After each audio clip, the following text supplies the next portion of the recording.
Emma de Jane Austen, partie 9, chapitre 44. En entrant dans le salon d'Hartfield, Emma trouva M. Knightley et Harriet assis avec son père. M. Knightley se leva aussitôt et dit d'un ton sérieux.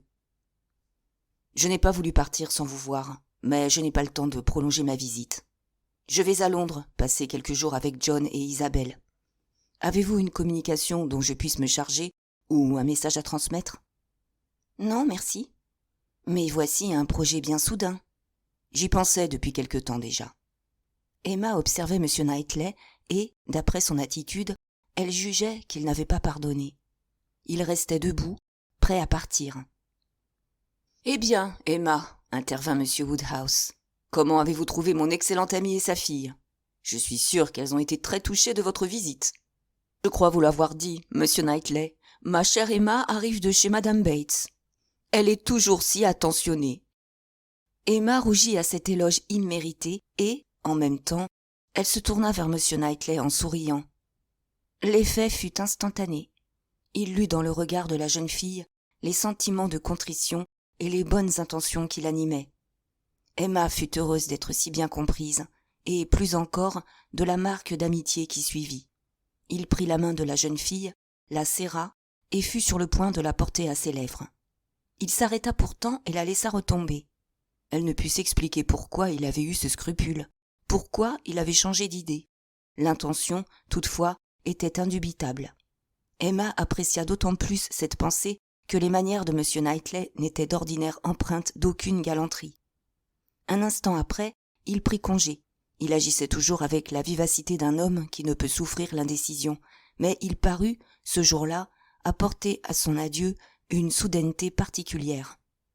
Emma regrettait de n'avoir pas quitté Mlle Bates 10 minutes plus tôt, car elle aurait beaucoup aimé causer de Jane Fairfax avec M. Knightley. D'autre part, elle se réjouissait de la visite à Brunswick Square, car elle savait combien Isabelle et son mari seraient heureux. Elle eût seulement préféré être avertie un peu à l'avance. Dans l'espoir de distraire son père et de lui faire oublier le départ précipité de M. Knightley, Emma s'empressa de donner la nouvelle concernant Jane Fairfax. La diversion eut un plein succès. M. Woodhouse fut intéressé sans être agité. Il était accoutumé depuis longtemps à l'idée de voir Mlle Fairfax s'engager comme gouvernante, et il pouvait parler de cet exil avec sérénité, tandis que le départ inopiné de M. Knightley pour Londres lui avait porté un coup sensible. « Je suis heureux, ma chère, répondit-il, d'apprendre que Jane a trouvé une bonne situation. Madame Elton est une aimable femme et ses amis sont sans doute très comme il faut. Savez-vous si le pays est humide ? On aura grand soin, j'espère, de sa santé. Ce devrait être, à mon avis, la préoccupation dominante. Nous avons toujours agi ainsi pour la pauvre mademoiselle Taylor. » Le lendemain, une nouvelle inattendue arriva de Richmond et tout le monde se trouva relégué au second plan. Un messager apporta une lettre qui annonçait la mort de Madame Churchill. Celle-ci n'avait vécu que 36 heures après le retour de son neveu. Une crise soudaine l'avait emportée après une courte lutte. L'importante Madame Churchill n'était plus. Des sentiments de sympathie s'éveillèrent tardivement pour la défunte. Madame Churchill se trouvait du reste réhabilitée à un certain point de vue. Elle avait passé toute sa vie pour une malade imaginaire, mais l'événement s'était chargé de la justifier. Les diverses oraisons funèbres s'inspiraient du même thème. Pauvre Madame Churchill, elle avait sans doute beaucoup souffert et la souffrance continuelle aigrit le caractère. Que deviendrait M. Churchill sans elle ? Malgré les défauts de sa femme, ce serait pour lui une grande perte. M. Weston prit un air solennel et dit « Ah, pauvre femme, je ne m'attendais pas à une fin aussi prématurée. » Il décida que toute la famille prendrait un deuil sévère. Madame Weston soupirait en s'occupant de son voile de crêpe. De courtes lettres de Frank arrivèrent à Randalls, donnant les nouvelles essentielles. M. Churchill était mieux qu'on aurait pu l'espérer, et leur première étape sur la route du Yorkshire, où devaient avoir lieu les funérailles, serait Windsor. M. Churchill avait décidé de s'arrêter chez un très vieil ami auquel il promettait une visite depuis 10 ans. Emma, après avoir très correctement exprimé des sentiments de condoléances appropriés, se laissa de nouveau absorber par sa préoccupation dominante, qui était de témoigner à Jane Fairfax son intérêt et sa considération. Elle avait un regret constant d'avoir si longtemps négligé la jeune fille et s'ingéniait à donner la preuve de sa bonne volonté actuelle. Elle résolut de lui demander de venir passer une journée à Hartfield et lui écrivit d'une façon pressante dans ce sens. L'invitation fut refusée par un message verbal. Mademoiselle Fairfax s'excusait de ne pas répondre pour remercier, mais son état ne lui permettait pas de prendre la plume. Ce matin-là, M. Perry vint à Hartfield et il parla à Emma de la malade qu'il avait vue la veille. « Mademoiselle Fairfax, dit-il, souffre de douleurs de tête et d'une fièvre nerveuse d'un degré aigu, et je doute qu'elle puisse se rendre à l'époque fixée chez Madame Smallridge. Sa santé est complètement dérangée, l'appétit est nul et, bien qu'il n'y ait aucun symptôme alarmant du côté de la poitrine, je suis tourmenté à son sujet. Elle a, je crois, accepté une charge au-dessus de ses forces, et peut-être s'en rend-elle compte, tout en ne voulant pas l'avouer. Elle est complètement abattue. Elle vit actuellement dans un milieu contre-indiqué pour une maladie de ce genre. Elle reste confinée dans la même chambre, et son excellente tante, une très vieille amie à moi, n'est pas, il faut le reconnaître, une garde-malade adaptée. Les soins dont on l'accable procurent, je crains, à mademoiselle Fairfax, plus de fatigue que de confort. » Emma, en écoutant M. Perry, sentit sa pitié augmenter et chercha le moyen d'être utile à la jeune fille. Elle pensa que le mieux serait de la soustraire momentanément à la compagnie de sa tante et de lui procurer un changement d'air. Dans ce but, le lendemain matin, elle écrivit de nouveau à Jane Fairfax dans les termes les plus amicaux pour lui dire qu'elle comptait passer la prendre en voiture. « Veuillez, ajoutait-elle, fixer l'heure vous-même. J'ai l'approbation de M. Perry. Celui-ci juge qu'une promenade en voiture fera du bien à sa malade. » La réponse suivit, brève et impersonnelle. Mademoiselle Fairfax présente ses compliments à mademoiselle Woodhouse. Elle la remercie et regrette de ne pas se sentir assez bien pour prendre le moindre exercice. Emma, tout en se rendant compte que sa lettre aurait mérité mieux, ne prit pas offense de cette nouvelle manifestation de nervosité et elle se proposa de surmonter une répugnance aussi anormale à être aidée et distraite. Malgré la réponse négative, elle commanda la voiture et se fit conduire chez mademoiselle Bates, dans l'espoir que Jane se laisserait persuader. Mademoiselle Bates descendit parler à Emma à la portière de la voiture. Elle se répandit en remerciements pour une attention aussi flatteuse et demeura d'accord avec mademoiselle Woodhouse sur l'opportunité d'une promenade sans fatigue. Tout fut essayé pour amener mademoiselle Fairfax à changer d'avis, mais en vain. Au moment où Emma allait exprimer le désir d'être au moins admise à voir mademoiselle Fairfax, mademoiselle Bates laissa échapper qu'elle avait promis à sa nièce de ne laisser monter mademoiselle Woodhouse sous aucun prétexte. À la vérité, la pauvre Jane ne peut supporter aucune visite. Toutefois, madame Elton a tellement insisté, madame Perry et madame Cole ont manifesté tant d'intérêt qu'elles n'ont pu être tenues à l'écart. Mais, à l'exception de ces dames, Jane ne consent à recevoir personne. Emma ne se formalisa pas en constatant qu'elle n'était pas portée sur la liste des privilégiés et ne formula pas son souhait, ne voulant à aucun prix se montrer indiscrète, à l'instar de madame Elton. Elle se contenta de s'informer de l'appétit et du régime de la malade. Mademoiselle Bates était particulièrement tourmentée à ce sujet. « Monsieur Perry, répondit-elle, recommande une nourriture fortifiante, mais Jane ne veut pas manger. Rien de ce qu'on lui offre, et nos amis rivalisent pourtant de prévenance, ne lui fait envie. » Une fois de retour à Hartfield, Emma fit appeler la femme de charge pour examiner les provisions et un sac d'arrowroot de qualité supérieure fut immédiatement envoyé chez madame Bates avec un billet très affectueux. Au bout d'une demi-heure, le messager revenait, rapportant le paquet et une lettre de mademoiselle Bates. Celle-ci était infiniment touchée, mais la chère Jane tenait absolument à ce que le sac fût retourné. Son estomac ne pouvait supporter l'arrowroot.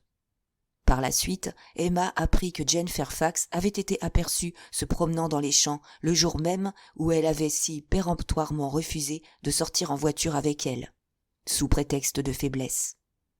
Il n'y avait plus moyen de douter. Jane était résolue à repousser toute espèce d'avance. Elle se sentit mortifiée d'être traitée à ce point en étrangère, mais elle avait conscience d'avoir fait tout son possible pour venir en aide à Jane Fairfax. Si M. Knightley avait pu lire dans son cœur, il n'aurait trouvé aucun reproche à lui faire.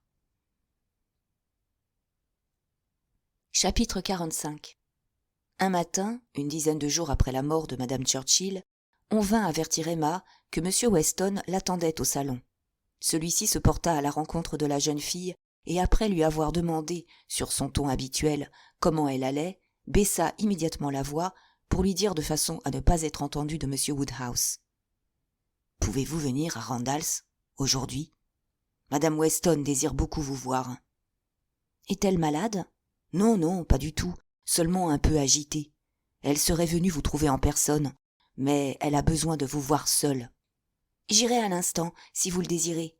Qu'est-il arrivé ? » ?»« Ne m'interrogez pas, je vous prie. Vous saurez tout au moment voulu. Il s'agit d'une révélation des plus importantes. Mais chut, chut. » La sagacité d'Emma se trouvait tout à fait en défaut. La manière de M. Weston indiquait qu'il s'agissait d'une affaire importante. Mais comme d'autre part la santé de son amie n'était pas en jeu, elle résolut de ne pas se tourmenter. Elle dit à son père qu'elle sortait faire sa promenade et, accompagnée de M. Weston, prit le chemin de Randalls. « Maintenant, dit Emma, une fois qu'ils eurent dépassé la grille d'entrée, « maintenant, monsieur Weston, mettez-moi au courant. »« Non, non, reprit-il, ne me demandez pas de manquer à ma parole. J'ai promis à Anne de ne rien dire. Elle saura mieux que moi vous préparer à entendre cette nouvelle. Ne soyez pas impatiente, Emma, vous ne connaîtrez la vérité que trop tôt. »« Me préparer à entendre une nouvelle, dit Emma, s'arrêtant terrifiée. Grand Dieu, monsieur Weston, il est arrivé un malheur à Brunswick Square ? Parlez à l'instant même. Je puis vous assurer que vous vous trompez tout à fait. Monsieur Weston, ne jouez pas avec moi. Je vous conjure, sur ce que vous avez de plus sacré au monde, de ne rien me cacher. Sur ma parole, Emma. Pourquoi pas, sur votre honneur. Une nouvelle qui ne peut m'être annoncée sans ménagement doit forcément avoir rapport à un membre de ma famille. Sur mon honneur, reprit-il d'une voix grave. Rien de tout ceci ne concerne, de près ou de loin, aucun être humain portant le nom de Knightley. Devant cette assurance, Emma retrouva son sang-froid et elle continua sa route. « J'ai eu tort, continua-t-il, d'employer cette expression. Je suis seul en cause. Du moins, nous l'espérons. En un mot, ma chère Emma, il n'y a aucune raison de vous tourmenter à ce point. Je ne dis pas que ce ne soit pas une affaire désagréable, mais les choses pourraient être pires. Si nous marchons vite, vous serez renseignée avant peu. » Emma se résigna sans grand effort. Elle supposa que l'argent devait être en cause. On avait sans doute reçu d'Enscombe de fâcheuses nouvelles. Peut-être, à la suite de la mort de madame Churchill, l'existence de plusieurs enfants naturels avait-elle été révélée et le pauvre Frank se trouvait-il, de ce fait, déshérité. Emma, avec calme, envisageait les diverses hypothèses et ne prévoyait pas que la réalité dût lui apporter des souffrances personnelles. « Quel est ce monsieur à cheval ?» dit-elle, parlant plus pour aider M. Weston à garder son secret que par intérêt véritable. « Je ne sais pas. Sans doute un des Otway. Ce n'est pas Frank, je puis vous l'assurer. Il est maintenant à moitié chemin de Windsor. »« Votre fils est donc venu vous voir ?»« Mais oui, ne le saviez-vous pas ?»« Bien, bien, cela n'a pas d'importance, du reste. » Il se tut pour un instant et il ajouta d'un ton beaucoup plus réservé. « Oui, Frank est venu pour prendre de nos nouvelles. » Ils accélérèrent encore le pas et furent bientôt arrivés à Randalls. Madame Weston était assise dans le salon. « Eh bien, ma chère, dit M. Weston en entrant, la voici. Et maintenant, j'espère que vous serez bientôt tranquille. Je vous laisse ensemble. Ne remettez pas cette communication à plus tard. Je ne serai pas loin si vous avez besoin de moi. » Madame Weston avait l'air si malade et si troublée que l'inquiétude d'Emma s'accrut, et elle dit aussitôt « De quoi s'agit-il, ma chère amie ? Un événement pénible vous atteint, d'après ce que j'ai pu comprendre. Je suis en suspens depuis Hartfield. Nous n'aimons l'incertitude, ni l'une ni l'autre. Vous serez soulagée en parlant de votre chagrin, quelle qu'en soit la nature. » « N'avez-vous rien deviné, ma chère Emma ?» reprit madame Weston d'une voix tremblante. « J'imagine qu'il doit être question de monsieur Frank Churchill ? » ?»« Oui, Emma. » Elle reprit alors son ouvrage et, sans lever les yeux, ajouta « Il est venu ici ce matin pour nous faire une communication extraordinaire. Nous ne pouvons assez exprimer notre surprise. Il voulait parler à son père au sujet d'un attachement, ou mieux, d'un engagement positif. Que direz-vous, Emma ? quand vous saurez que Frank Churchill et mademoiselle Fairfax sont fiancés. Depuis longtemps. » Emma sursauta de surprise et s'écria « Jane Fairfax ?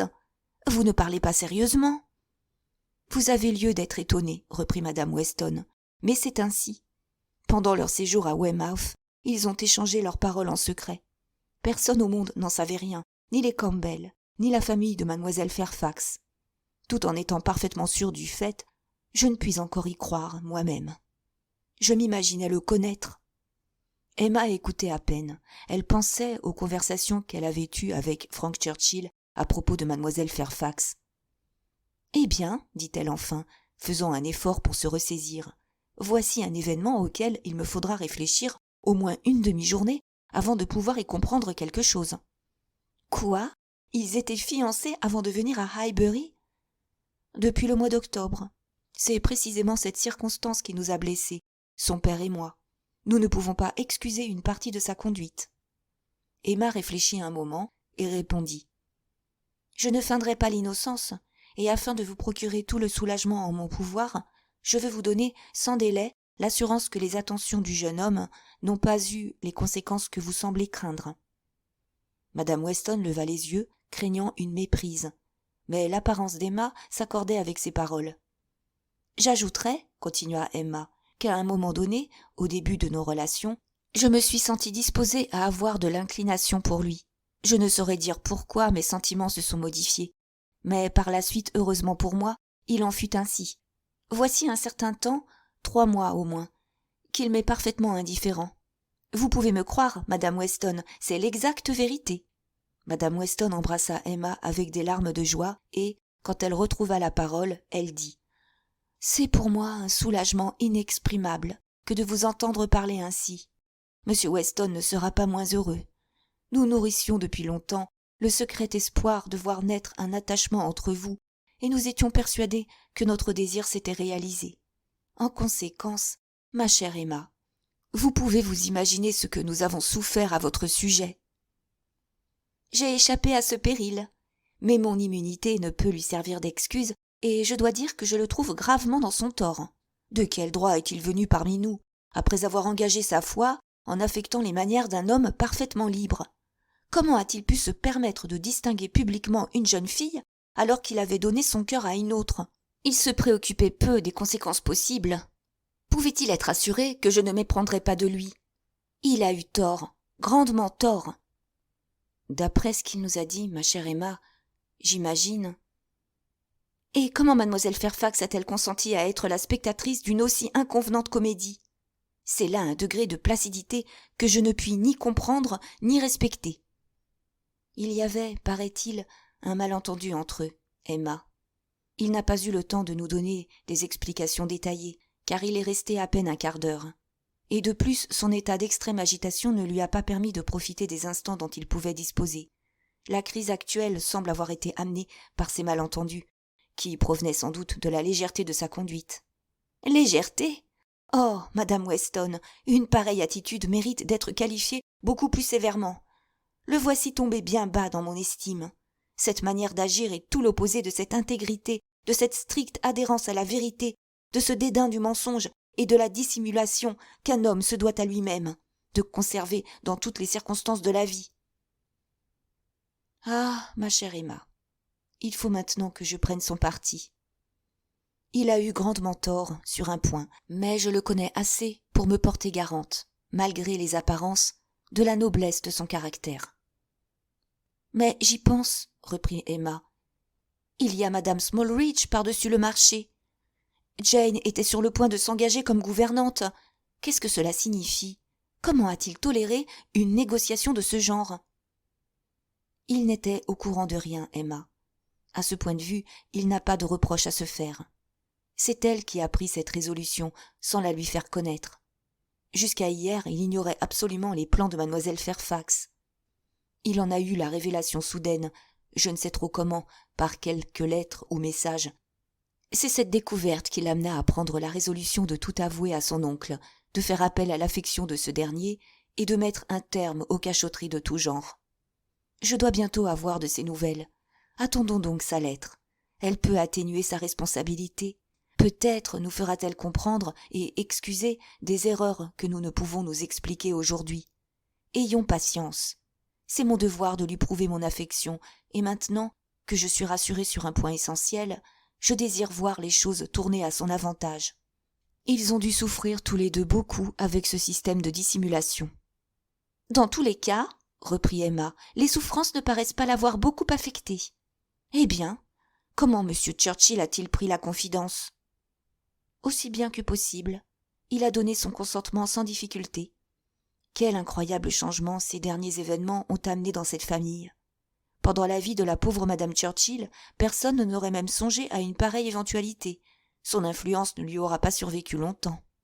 La conversation décisive a eu lieu hier, et Frank s'est mis en route ce matin à l'aube.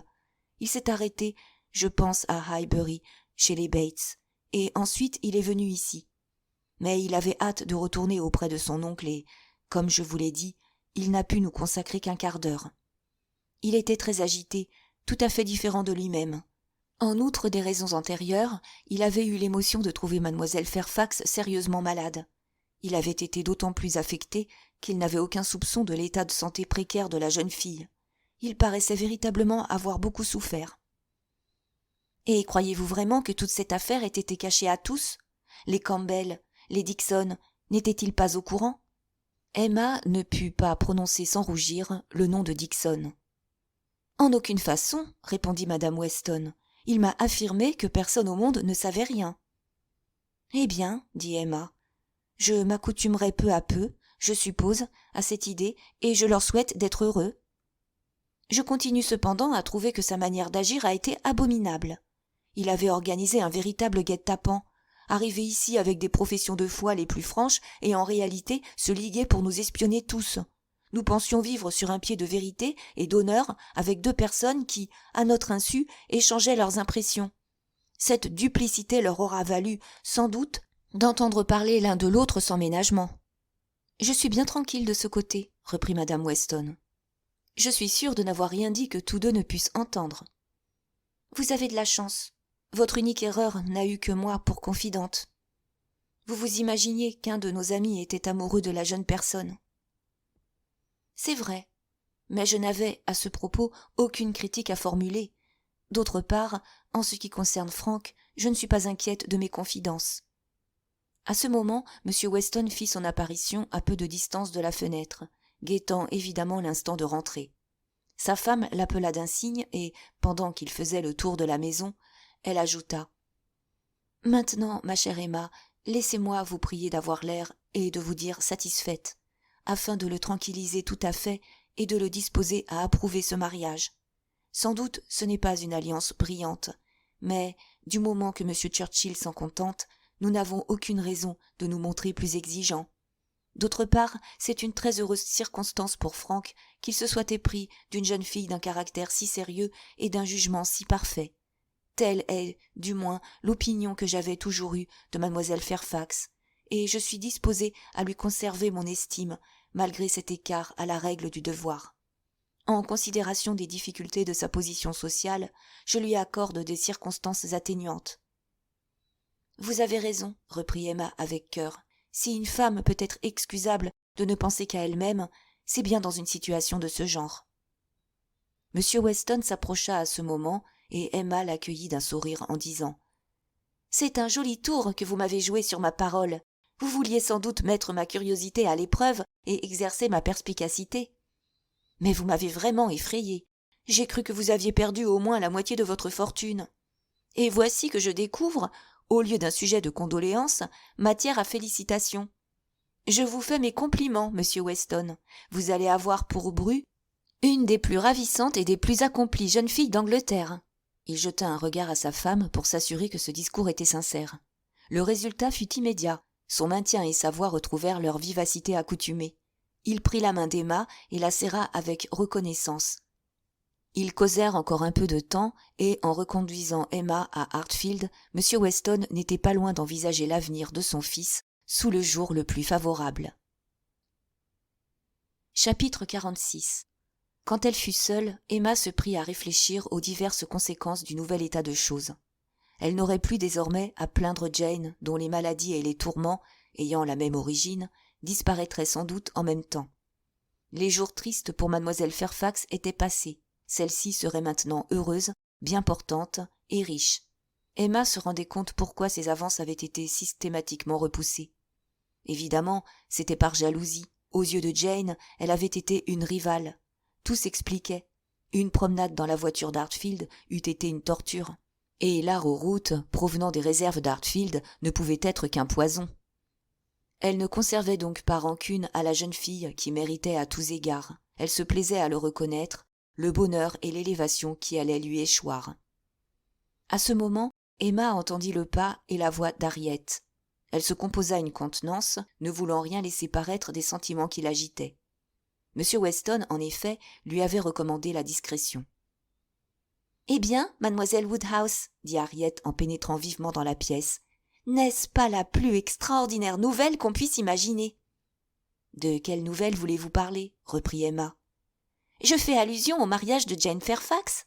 Ne craignez rien, vous pouvez parler librement, car M. Weston vient lui-même de me mettre au courant, sous le sceau du secret. Il a ajouté que, bien entendu, vous saviez tout. Dans ce cas, ma chère Harriet, je n'ai pas de raison pour observer une réserve superflue. Il est surprenant, en effet, que nous ayons été dupés si longtemps. » « Personne ne pouvait s'attendre à ce coup de théâtre. »« Sans doute, dit Emma, je n'avais pas le moindre soupçon. Mais il ne faut pas s'étonner outre mesure de la disproportion apparente de cette union. Les mariages de ce genre sont fréquents et l'amour autorise tous les espoirs. »« Puisque vous envisagez le fait de cette manière, mademoiselle Woodhouse, reprit Henriette en rougissant, je vais vous faire une confidence que je retardais de jour en jour. »« De quoi s'agit-il » répondit Emma avec une certaine gêne. « Vous n'étiez pas, j'espère, éprise de Frank Churchill ?»« Non, du tout. Depuis longtemps, mon cœur est engagé. J'ai suivi votre conseil. J'ai observé et j'ai réglé ma conduite d'après celle de la personne en question. J'osais à peine, au début, lever les yeux sur lui. Mais vous m'avez toujours dit que l'amour égalisait les conditions. L'exemple de M. Frank Churchill m'encourage. Il est néanmoins très supérieur à ce dernier.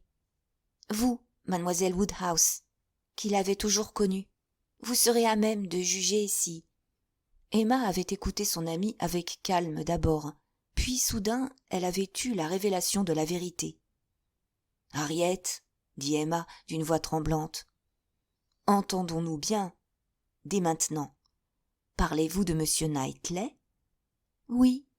Dois-je comprendre que vous ne m'auriez pas encouragée si je vous avais parlé plus tôt de mes rêves ?» Elle s'arrêta quelques instants, mais Emma ne pouvait parler et Harriet reprit. « Bien entendu, mademoiselle Woodhouse, vous jugez l'un des millions de fois au-dessus de l'autre. Mais j'espère en supposant, si j'avais le bonheur, si M. Knightley acceptait cette différence de situation, j'espère que vous ne chercheriez pas à créer des difficultés. Vous êtes trop bonne pour ne pas souhaiter mon bonheur, je le sais. » Emma regarda Harriet d'un air consterné et dit « Avez-vous l'idée, Harriet, que M. Knightley réponde à votre affection ?»« Oui, » reprit Harriet avec modestie, « mais avec fermeté, j'ai lieu de le croire. »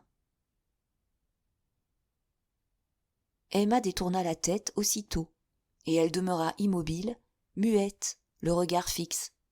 Quelques minutes suffirent pour lui faire connaître le tréfonds de son cœur.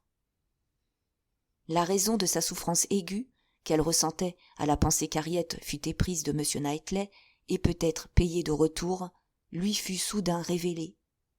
C'était elle-même, et non une autre, que M. Knightley devait épouser. Elle s'efforça pourtant, par respect pour elle-même, de conserver les apparences. De plus, elle n'oubliait pas ses torts à l'égard d'Harriet, et elle ne se sentait pas le droit de la rendre malheureuse par sa froideur. Elle prit donc la résolution d'écouter avec calme et même avec intérêt. Dans son propre avantage du reste, il convenait qu'elle fût mise au courant de toute l'étendue des espérances d'Harriet. Celle-ci n'avait rien fait pour mériter de perdre une affection qui avait été si résolument entretenue, et pour être blessée par la personne dont les conseils lui avaient été si funestes. Emma, en conséquence, mit fin à ses réflexions, dissimula son émotion, et se tournant vers Harriet, elle reprit la conversation d'un ton plus engageant. Harriet, de son côté, s'était laissée aller à évoquer d'encourageants souvenirs et n'attendait que d'en être priée pour donner de nouveaux détails.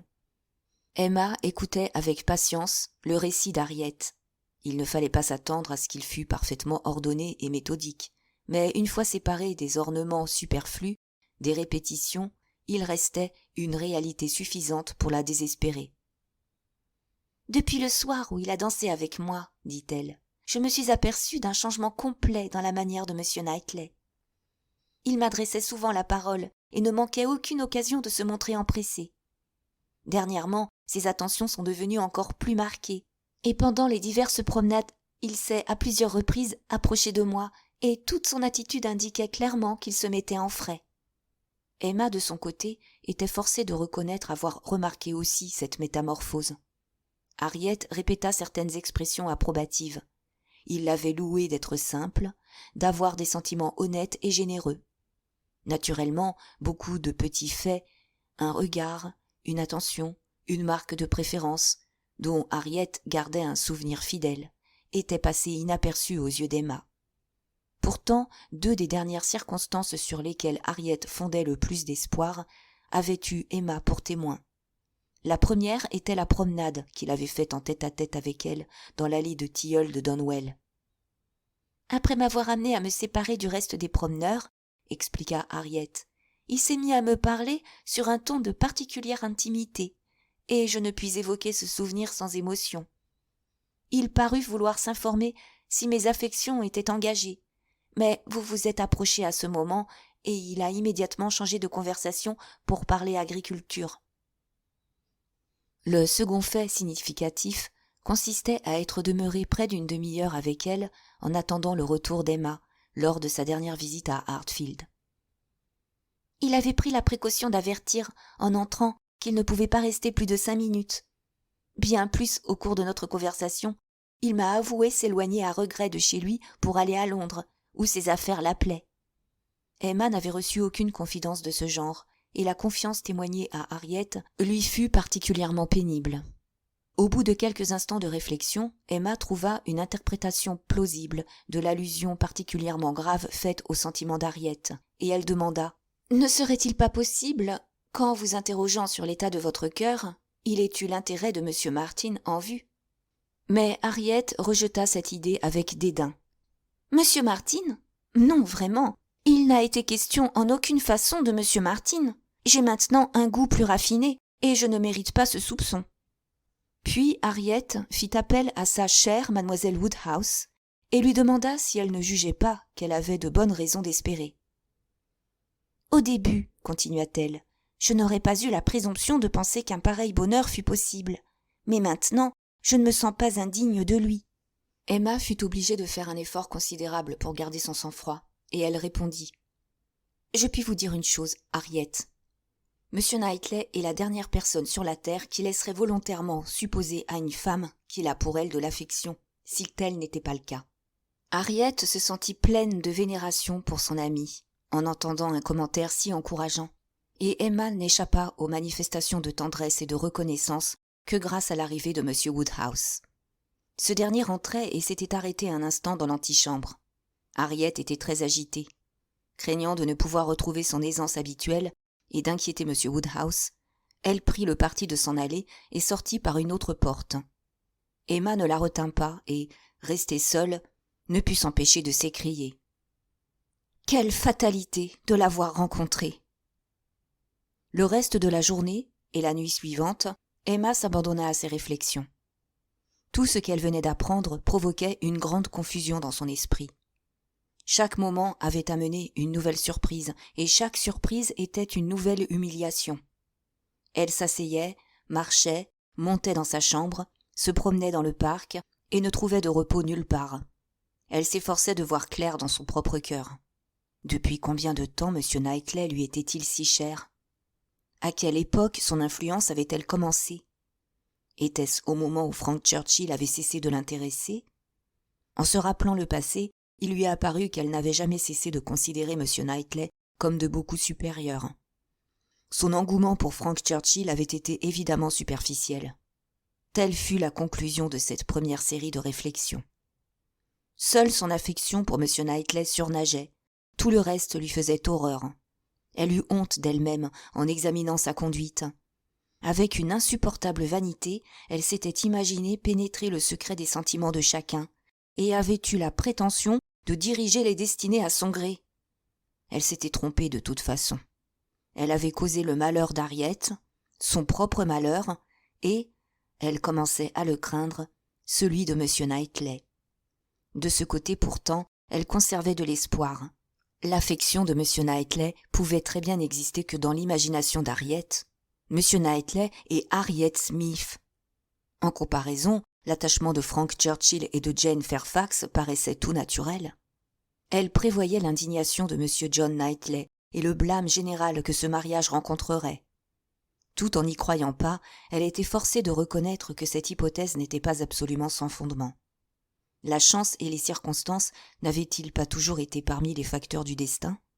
La lourde part de responsabilité qui lui incombait, de toute façon, l'accablait. Si, laissant Harriet dans le milieu où elle était appelée à vivre, elle ne se fût pas opposée à un mariage avec M. Martin, les malheurs actuels eussent été évités et le bonheur de la jeune fille assuré. Elle s'étonnait qu'Harriet ait eu l'audace de penser à M. Knightley. Comment était-elle assez présomptueuse pour s'imaginer d'être l'élue d'un homme de cette valeur et de cette distinction, et ce avant d'en avoir reçu l'assurance formelle ? Il n'y avait qu'une explication. Harriet n'avait plus conscience de son infériorité de situation et d'intelligence. Hélas, n'était-ce pas aussi son œuvre ? Qui donc avait fait tant d'efforts pour donner à Harriet une haute opinion d'elle-même ? Qui donc lui avait conseillé de s'élever socialement, lui avait assuré qu'elle pouvait prétendre à un grand mariage ? Si Harriet, modeste et humble autrefois, était devenue vaniteuse, à qui la faute ? Chapitre 47. Jusqu'au moment où elle se sentit menacée de perdre la priorité dans les affections de M. Knightley, Emma ne s'était jamais rendu compte combien il importait à son bonheur de la conserver. Elle savait pourtant ne pas mériter la préférence qui lui témoignait depuis des années. Elle avait souvent été peu amicale, repoussant les conseils qu'il lui donnait, et souvent même le contredisant exprès, se querellant avec lui contre toute raison. Néanmoins, il ne s'était jamais lassé de veiller sur elle et de s'efforcer de la rendre meilleure. Malgré tous ses défauts, elle savait lui être chère. Elle n'osait plus dire « très chère ». De toute façon, il ne se mêlait aucun aveuglement à l'affection que M. Knightley avait pour elle. Combien il s'était montré choqué de la moquerie à l'adresse de Mlle Bates. Ses reproches étaient justifiés, mais ne pouvaient provenir que d'un sentiment d'affectueux intérêt et non d'une tendresse passionnée. Elle ne nourrissait donc personnellement aucun espoir d'être aimée, mais, par moments, elle se prenait à espérer qu'Harriet s'était illusionnée sur l'affection de M. Knightley à son égard. Elle le souhaitait, non seulement pour elle-même, mais pour lui. Elle souhaitait seulement qu'il demeurât célibataire toute sa vie, si rien n'était changé pour son père ni pour elle. Si Donwell et Hartfield conservaient leur relation d'amitié et de confiance, elle retrouverait la paix. Emma ne doutait pas qu'une fois en présence de M. Knightley et d'Harriet, elle ne fût à même de se rendre compte de la situation exacte. Elle pensait en avoir l'occasion avant peu. On attendait en effet M. Knightley de jour en jour. Dans l'intervalle, elle résolut de ne pas voir Harriet. En conséquence, elle lui écrivit amicalement, mais fermement, pour la prier de ne pas venir pour l'instant à Hartfield. Elle lui disait avoir la conviction que toute discussion confidentielle sur un certain sujet devait être évitée. Dans ces conditions, il était préférable qu'elles ne se trouvassent pas en tête-à-tête pendant quelques jours. Emma terminait sa lettre quand on introduisit Madame Weston. Celle-ci, qui venait de faire une visite à sa future belle-fille, s'était arrêtée à Hartfield, avant de rentrer pour mettre Emma au courant de cette intéressante entrevue. Emma était curieuse de savoir ce qui s'était passé, et elle écouta Madame Weston avec attention. « Quand je me suis mise en route, dit Madame Weston, j'étais un peu nerveuse. Pour ma part, j'aurais préféré écrire à Mademoiselle Fairfax tout simplement et remettre à plus tard cette visite de cérémonie. Je la jugeais inopportune tant que l'engagement devait être tenu secret. Il ne me semblait pas possible de faire une démarche de ce genre sans provoquer de commentaires. Mais M. Weston était extrêmement désireux de donner à Mademoiselle Fairfax et à sa famille un témoignage de son approbation. Je suis d'avis, me dit-il, que notre venue passera inaperçue, et du reste, quand bien même il en serait autrement, je n'y vois pas en vérité d'inconvénient. Ce genre d'événement finit toujours par transpirer.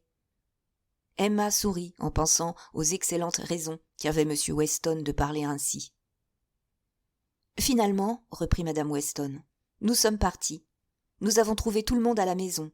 Jane était très confuse et n'a pu prononcer une parole.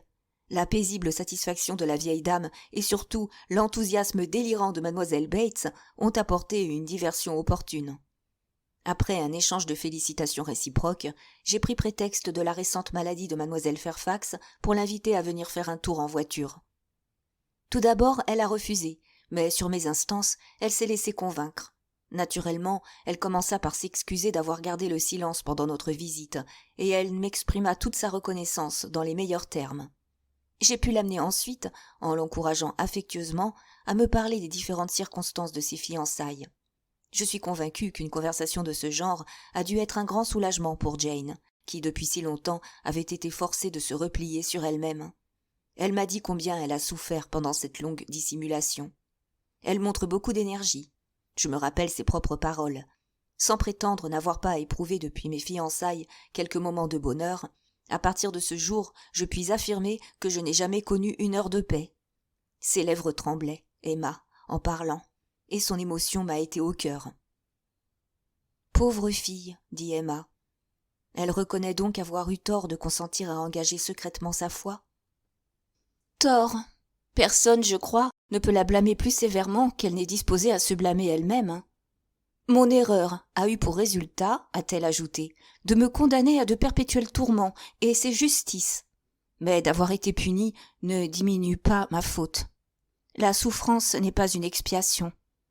Je serai toujours coupable, j'ai agi contrairement à toutes mes idées, et la tournure heureuse que les choses ont prise, toutes les marques de bonté que je reçois actuellement, j'ai conscience de ne pas les mériter. Ne croyez pas, madame, qu'on ne m'ait pas donné de bons principes. Les amis qui m'ont élevée ne méritent aucun blâme. Toute la responsabilité de mes actes m'incombe tout entière. Malgré l'atténuation que les événements paraissent apporter à ma conduite, je redoute encore aujourd'hui de mettre le colonel Campbell au courant. « Pauvre fille, répéta Emma. Elle l'aime beaucoup, je suppose. Son amour avait paralysé son jugement. Oui, je ne doute pas qu'elle soit extrêmement éprise. Je crains, dit Emma en soupirant, d'avoir souvent contribué à la rendre malheureuse. Vous agissiez, ma chérie, en toute innocence, mais il est probable qu'elle pensait à cette circonstance quand elle a fait allusion au malentendu dont il nous avait déjà parlé de son côté. Une des conséquences naturelles de l'erreur dans laquelle je m'étais fourvoyée, a-t-elle ajouté, fut de me rendre déraisonnable. Consciente d'avoir mal agi, je vivais dans une perpétuelle inquiétude. J'étais devenue capricieuse et irritable à un point qui a dû être, pour lui, pénible à supporter. Je ne tenais pas compte, ainsi que j'aurais dû le faire, de son caractère et de son heureuse vivacité, de cette gaieté, de cette disposition enjouée qui dans d'autres circonstances m'eussent enchantée, comme elle m'avait enchantée au début. Elle a ensuite parlé de vous et de la grande bonté que vous lui aviez témoignée pendant sa maladie. Et en rougissant, elle m'a prié de vous remercier à la première occasion. Elle sent bien qu'elle n'a jamais reconnu, comme il convenait, les bons procédés dont vous avez usé envers elle. Ah, Madame Weston, s'il fallait faire le compte du mal et du bien. Allons, allons, il faut tout oublier. Je vous remercie de m'avoir apporté ces intéressants détails. Jane Fairfax apparaît sous un jour tout à fait favorable. Elle sera, j'espère, très heureuse.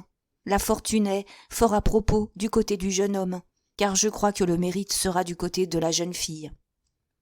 Une telle conclusion ne pouvait pas rester sans réponse du côté de Madame Weston. Celle-ci avait fort bonne opinion de Frank, à tous les points de vue, et de plus, elle l'aimait beaucoup. Elle prit donc sa défense avec sincérité, mais elle ne put réussir à conserver l'attention d'Emma. La pensée de celle-ci était à Brunswick Square ou à Donwell, et elle n'écoutait pas. Madame Weston dit, en manière de conclusion, « Nous n'avons pas encore reçu la lettre que nous attendons avec tant d'impatience, mais elle ne tardera pas à arriver. » Emma répondit au hasard sans se rappeler de quelle lettre il était question. « Vous sentez-vous bien, Emma ?» dit Madame Weston en partant. « Oh, parfaitement, » ajouta-t-elle, dans l'espoir de réparer sa distraction. Je suis toujours bien, vous savez. Ne manquez pas de me donner des nouvelles dès que vous recevrez la lettre. » Emma trouva encore dans les confidences de madame Weston matière à amère réflexion. Elles augmentèrent en effet son estime et sa compassion pour mademoiselle Fairfax. « Combien je regrette, pensait-elle, de ne pas avoir cherché à la mieux connaître. Si j'avais suivi les conseils de M. Knightley et choisi Jane Fairfax pour amie au lieu d'Harriet Smith, je n'aurais très probablement connu aucune des souffrances qui m'accablent aujourd'hui. La naissance, les talents, l'éducation étaient des titres de recommandation que je n'aurais pas dû négliger. » Elle se rappelait avec chagrin ses abominables soupçons concernant un attachement coupable pour M. Dixon et, circonstance aggravante, leur divulgation précisément à Frank Churchill. Cette confidence a dû être pour Jane Fairfax une cause de perpétuel tourment par suite de la légèreté de ce dernier. Jamais nous n'avons dû être tous les trois réunis sans que mon attitude et celle du jeune homme n'aient cruellement blessé Jane Fairfax. C'est sans doute à la suite de notre conduite extravagante pendant l'excursion de Box Hill que la pauvre fille a pris la résolution de ne pas s'exposer plus longtemps à cette torture. La journée fut longue et mélancolique à Hartfield. Le temps ajoutait encore à la tristesse. La pluie ne cessait de tomber, et on ne se serait pas cru au mois de juillet si les arbres et les buissons n'avaient rendu témoignage à l'été. La longueur du jour semblait ajouter encore, par un interminable crépuscule, à la tristesse de ce désolant spectacle. Le temps affectait M. Woodhouse, et pour réconforter son père, Emma dut faire appel à toutes ses ressources. Elle se rappelait leur premier tête-à-tête, le jour du mariage de madame Weston, mais ce soir-là, M. Knightley était entré peu après le thé et avait dissipé la mélancolie. Hélas, bientôt peut-être les courtes visites qui étaient la preuve de l'attraction exercée par Hartfield iraient en s'espaçant. Et les prévisions pessimistes d'alors s'étaient réalisées. Aucun de leurs amis ne les avait abandonnés. Plût au ciel que les mauvais présages actuels se dissipassent aussi. Sinon, Hartfield serait comparativement déserté. Elle resterait seule pour égayer son père parmi les ruines de son propre bonheur. En effet, l'enfant qui devait naître à Randalls serait pour madame Weston un nouveau lien qui l'attacherait à sa maison. Et Emma elle-même passerait au second plan. Frank Churchill ne reviendrait plus parmi eux, et mademoiselle Fairfax cesserait bientôt d'appartenir à Highbury. Ils se marieraient et s'installeraient probablement à Enscombe. Si à ces défections venait s'ajouter celle de M. Knightley, quels amis resteraient à leur portée? La seule pensée que M. Knightley ne viendrait plus passer sa soirée auprès d'eux, n'entrerait plus à toutes les heures du jour, causait à Emma un véritable désespoir. Et si Harriet devait être l'élue, la première, la bien-aimée, l'amie, la femme aux côtés de laquelle M. Knightley trouverait la joie de l'existence, elle verrait s'ajouter à son chagrin le perpétuel regret d'avoir été elle-même l'artisan de son malheur.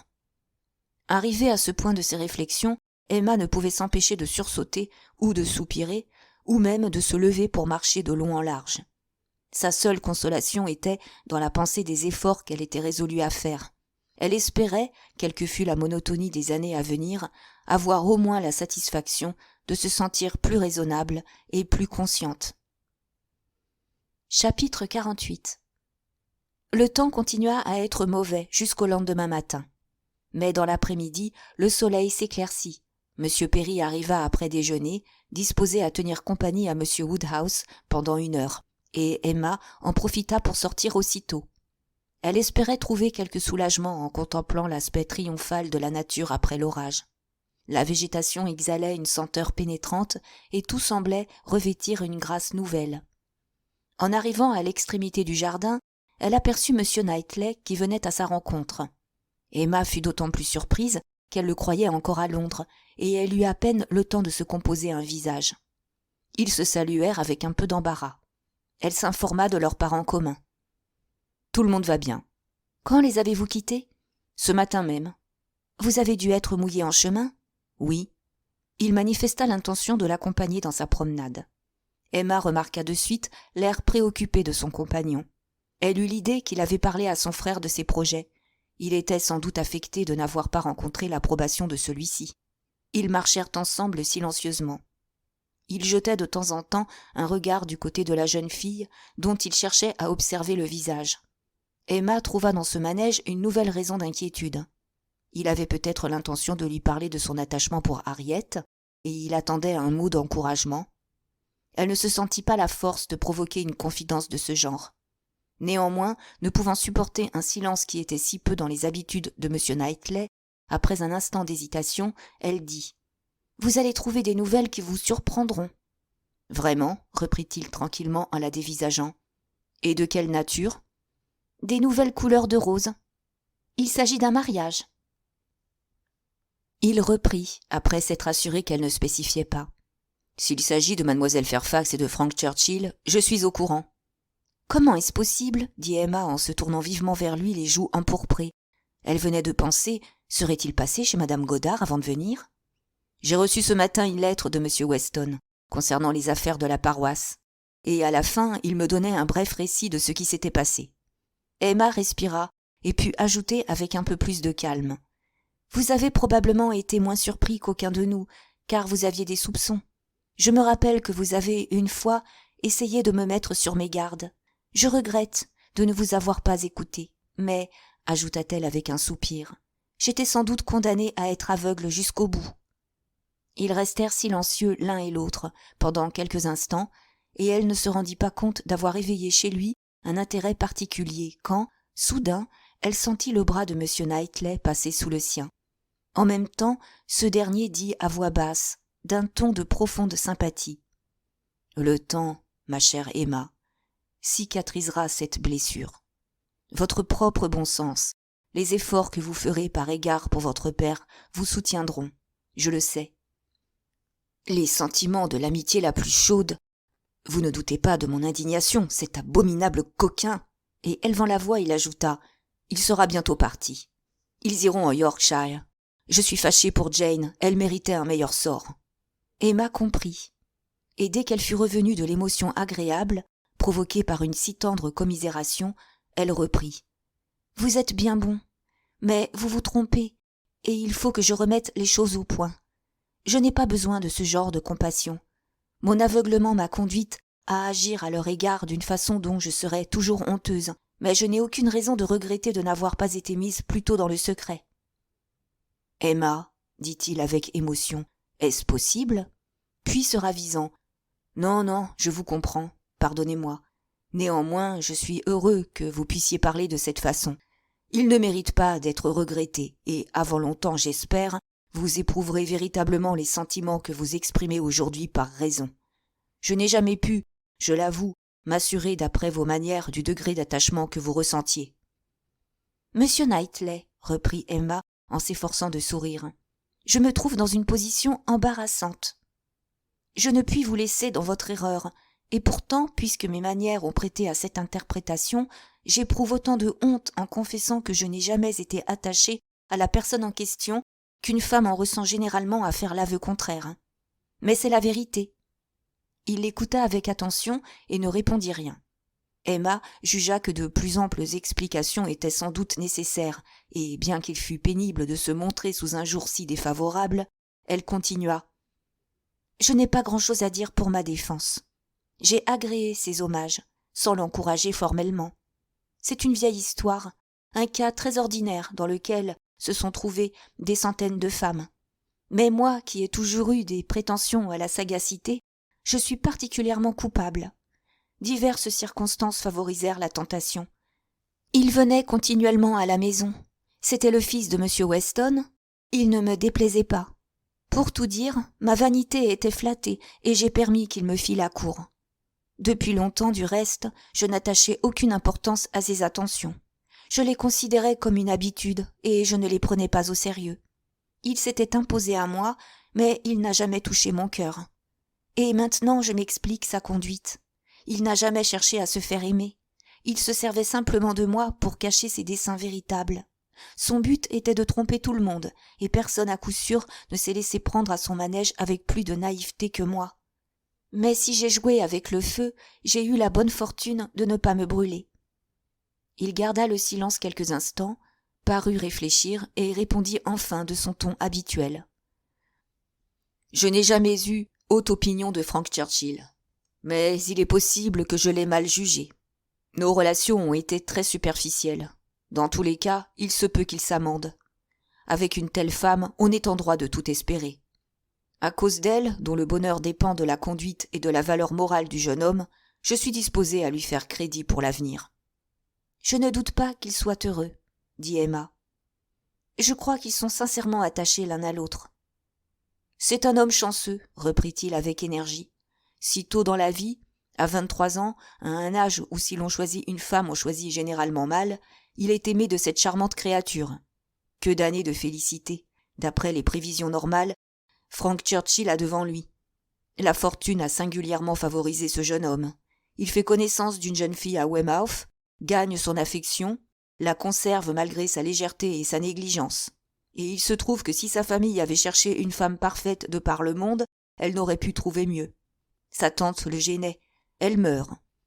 Il n'a qu'à parler, et ses amis sont anxieux d'assurer son bonheur. Il s'est mal comporté avec tous, et tout le monde est enchanté de lui pardonner. En vérité, c'est un homme chanceux. Vous parlez comme si vous lui portiez envie. En effet, Emma, à un certain point de vue, je l'envie. Emma eut l'impression que M. Knightley se disposait à faire allusion à Harriet, et dans l'espoir d'éviter ce sujet, elle ne fit aucun commentaire touchant cet aveu. Elle se préparait à réclamer des détails sur les enfants d'Isabelle, mais M. Knightley ne lui en laissa pas le temps, et il reprit. « Vous êtes décidé, je vois, à ne témoigner aucune curiosité, à ne pas m'interroger. Vous êtes sage, mais je ne puis pas l'être.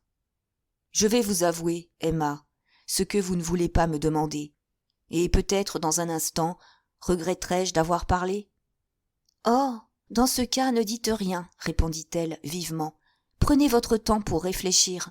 Ne vous compromettez pas. »« Merci, » répondit-il d'un ton gravement offensé, et il se tut. Emma ne pouvait supporter l'idée de faire souffrir M. Knightley. Celui-ci désirait évidemment se confier à elle, peut-être la consulter. Quoi qu'il lui en coûtât, elle l'écouterait et l'aiderait, le cas échéant, à prendre une décision dans un sens ou dans l'autre. « Vous rentrez, je suppose, » dit-il d'un air accablé. « Non, » reprit Emma, « j'aimerais bien marcher encore un peu. Monsieur Perry n'est pas parti. » Après avoir fait quelques pas, elle ajouta. « Je vous ai arrêté à l'instant, d'une manière un peu brusque, monsieur Knightley. J'ai peur de vous avoir froissé. Si vous avez le désir de me parler franchement, comme à une amie, ou de me demander mon avis sur un projet, vous pouvez disposer de moi. Je vous donnerai mon opinion sincère. »« Comme à une amie ?» reprit M. Knightley. « Non, je n'en ai pas le désir. »« Attendez, j'ai été trop loin déjà pour reculer. »« J'accepte votre offre, Emma. C'est en ma qualité d'amie que je vous pose cette question. Dites-moi la vérité. M'est-il permis d'espérer qu'un jour... » Il s'arrêta, dans son anxiété de recevoir une réponse, et reprit aussitôt. « Ma bien chère Emma, quel que soit le résultat de cette conversation, vous resterez toujours mon Emma bien-aimée. Répondez-moi. Dites non, si cela doit être non. » La surprise empêchait Emma de parler. « Vous vous taisez, dit-il avec animation. Vous gardez le silence. Pour le moment, je n'en demande pas davantage. » Emma était sur le point de succomber à l'émotion. La crainte de s'éveiller d'un rêve aussi délicieux dominait encore en elle. Il continua. « Je ne sais pas faire de discours, Emma, dit-il. Si je vous aimais moins, peut-être pourrais-je parler plus. Mais vous me connaissez. Vous n'avez jamais entendu de moi que la vérité. Je vous ai souvent fait des reproches, et vous m'avez écouté avec patience. Supportez encore une fois, ma chère Emma, l'expression de la vérité. J'ai toujours été un amoureux bien froid, mais vous m'avez compris, j'espère. Je ne demande maintenant qu'à entendre de nouveau votre voix. » Pendant qu'il parlait, Emma eut la révélation de la réalité. Les espérances d'Harriet n'avaient aucune base. Harriet n'était rien et elle-même était tout pour M. Knightley. Bien heureusement, le secret d'Harriet ne lui était pas échappé et elle était bien résolue à ce qu'il restât toujours ignoré.